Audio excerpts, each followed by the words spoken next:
Hello po. Okay, to start, ito pong video na ito ay para po ito kay Albert Jasma. Kasi Albert, kung hindi mo pa ako kilala, ako pala si Alan Kitalig. Member na po ako ng EC. Nung ano lang po ako nag-member nung March. Under po ako ni Mary May Padigos at sa kanila Jomel.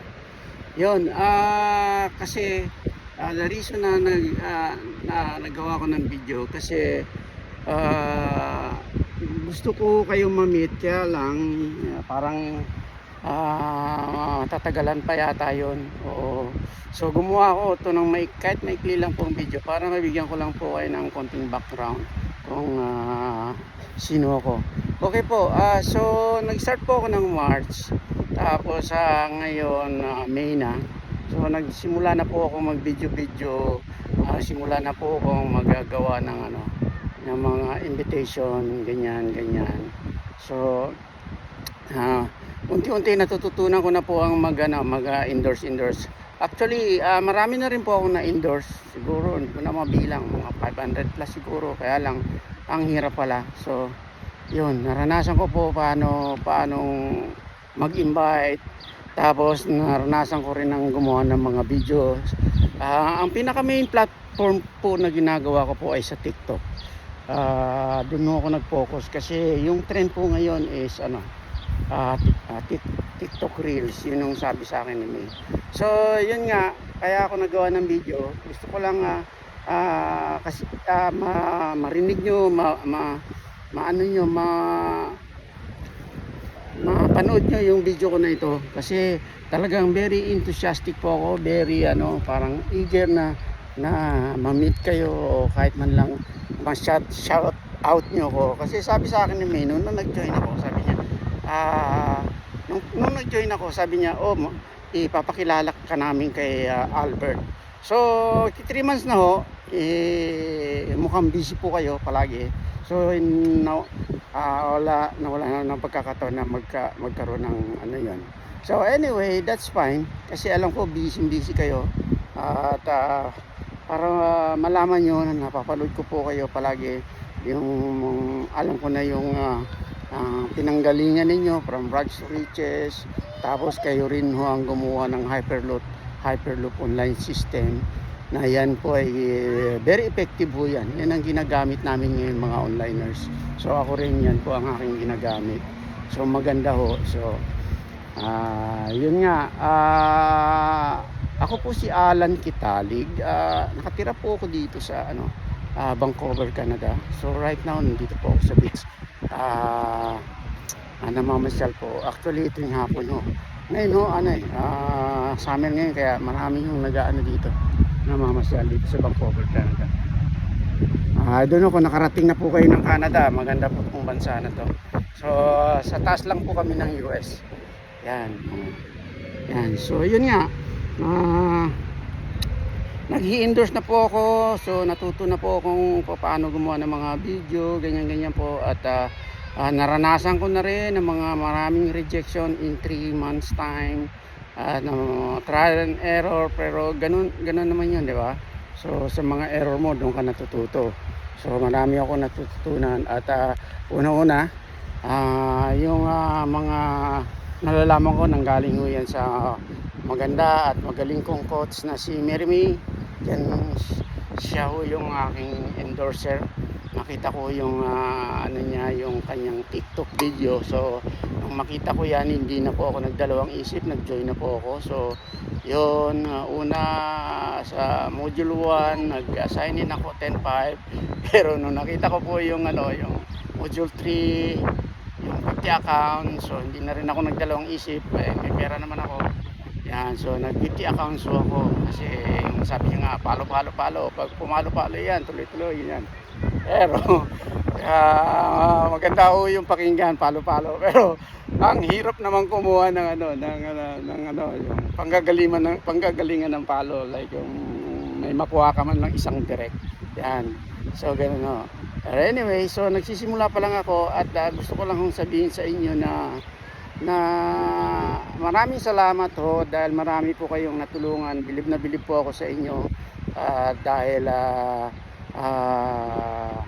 lalo na nakita ko yung buhay nyo. Lately lang napanood ko yung ano nyo, yung mga travel nyo sa ano, sa Hong Kong ba yun? Ay sa Japan, oh. Tapos nakita ko rin yung ano nyo, yung bahay nyo, Blessing, just a few days back. Tapos nakita ko rin yung yung napanood ko sa module, yung mga joke ni ano, ni Jumel na mga waiter ganyan. So hindi ko yan nami-miss din minsan kasi minsan inuulit ko kasi yun ang turo nyo. So ganun nga ho, bigyan ko kayo ng idea kung sino talaga ako.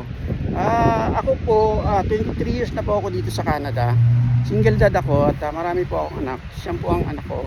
At pero mga malalaki na po sila. So kumbaga retiring age na nga po ako 62 years old na so 9 years na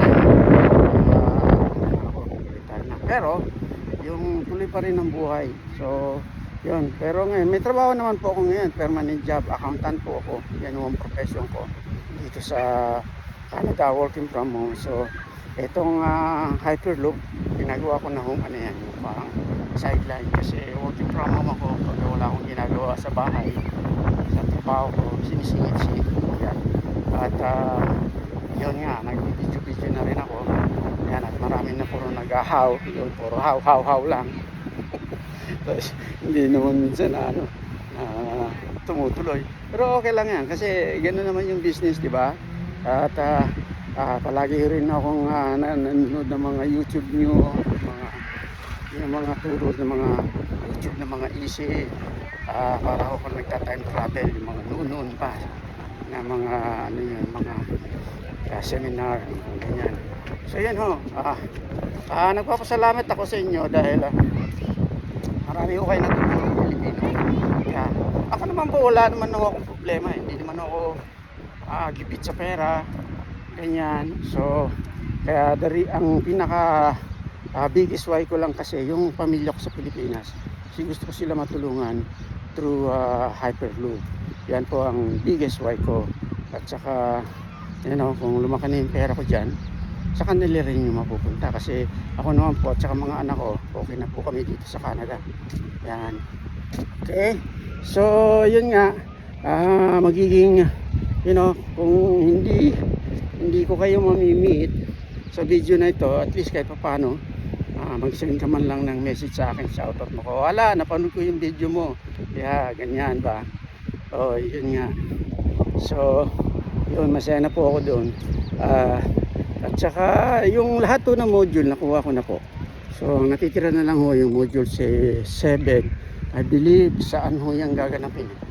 Doon yung ginagawa sa Pilipinas, di ba ho? So yun nga lang, matagal pa ako makakauwi. So saka na siguro pag umuwi ako. But anyway, medyo marunong na rin ako indoors, saka marami na rin akong mga binubuk. Yan, puro book, marami na talaga. Minsan, isang araw nagpabook akong 13. Tapos ang nag-join lang 2, tas partial pa. Pagkatapos yung isa umayaw pa, yung isa nag-partial 15 pesos, ano ba yan? Pero at least para tinitip ko yun na practice ba.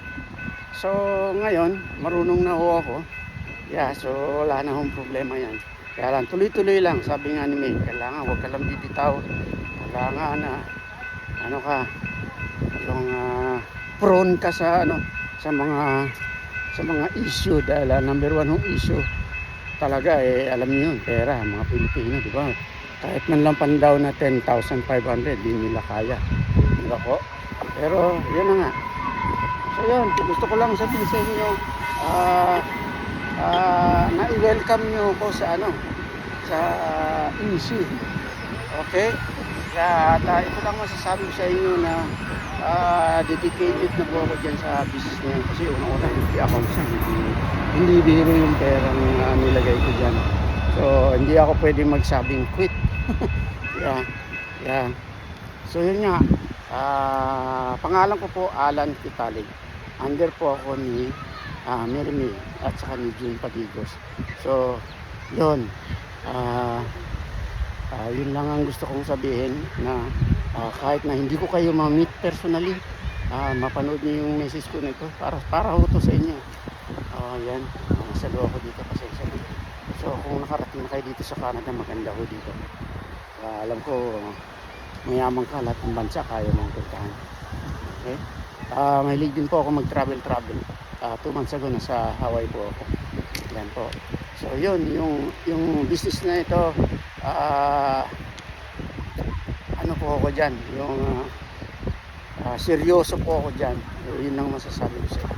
At saka handa po akong matuto kahit na yung mga nagtuturo sa akin halos ako ko na anak ko na. Diba? Sila may mga bata pa 30s lang eh. Pero tinan mo kung turuan nila ako, diba? So minsan napipikon siya sa akin, pero okay lang yun. Talagang ganun. Pero open naman po ako sa mga opportunities, yun lang. Iba ako kasi rin ang mentality ko. I'm always open for big opportunities, at saka I'm keeping my options open. So kaya ako naging ganito ang buhay ko dito sa Canada, kasi nasa mentality ho yun. Katulad nga ho yung sinasabi niyo na yung mentality, yan ang malaking rason kung bakit ang mga tao ay nagiging kung whatever they are. So sabi mo nga, di ba, what you think is what you become. Totoo ba? At ako, bilib na bilib ako sa inyo sa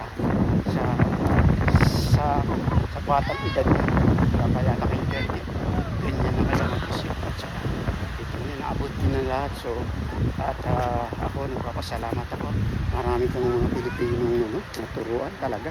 Nakita ko yung mga anniversary nyo, yung mga MCM, oh my gosh, that's a lot of people, diba? So maraming Pilipinong gustong umama, pero pupunti lang ang nag-e-excel. Ako naman po, di ko naman gustong umama. Ang greatest why ko po family ko, kasi umuwi ako sa Pilipinas dati. Mahirap lang ang pamilya ko, sa Binyan po kami, Manila. Yeah, yun ang greatest why ko. Lumaki man yung pera ko dyan, sa kanila lahat yun. Sinawa ko sa kanila, kasi ako naman ho dito sa Canada, maganda naman ang buhay ko. Mga anak ko stable na, siyam ho sila, 6 na babae, 3 lalaki. Mga grown ups na po sila, may mga kanya na po pamilya. Yan po. So kung yun yung mapanood nyo itong video nito, shout out nyo lang ako kung nakita nyo ito, kasi ang gagawin ko po, i-send ko tong video na to kay Mirmi, tapos sabihin ko kay Mirmi na ibigay sa inyo, kasi talagang very eager akong makita kayo, makilala kayo, kahit na lang ma-mention yung pangalan ko. Masaya na po ako doon, at it's added the motivation to me, at saka para bang yung encourage ako na to work more, di ba? At saka yun din ang gusto ko, marami rin ako matutulungan na mga Pilipino na naghihirap. Yan. So naniniwala ako na may kanya-kanya tayong misyon, lalo na kayo, malaki ang misyon niyo, dahil marami kayong natulungan na sobrang daming mga tao na pinayaman ninyo dahil sa encouragement, sa teaching niyo, sa mga motivations niyo. Yeah, mabilib ako sa inyo. Sa edad niyo na yan, ang galing niyo. I salute, I'm proud of you, Albert. So keep it up, keep up the good work, and someday we will meet, and someday if I shake your hands, sabi mo nga, pag na-shake ko yung hands mo, lalagay ko sa bulsa ko. Para madagdagan din yung kayamanan ko. Okay? So yan, so May, ibigay mo talaga to kay Albert, kasi hindi ko alam kailan ako makakauwi. So ibigay mo to, so regards na lang, Sir Albert, regards, shout out to you, Jomel, saka kay June, Miremi, sila Coach Pe, yan, marami kayo so walang araw mamimit ko rin kayo lahat pag marami na ako na direct. Sana nga, pero positive lang, di ba ho? Okay. So, okay, Sir Albert. That's it. Kasi mahaba na itong video na ito. Hindi ko alam to kung paano ko isi-send kasi masyado malaki yung bytes. Okay? Bye-bye.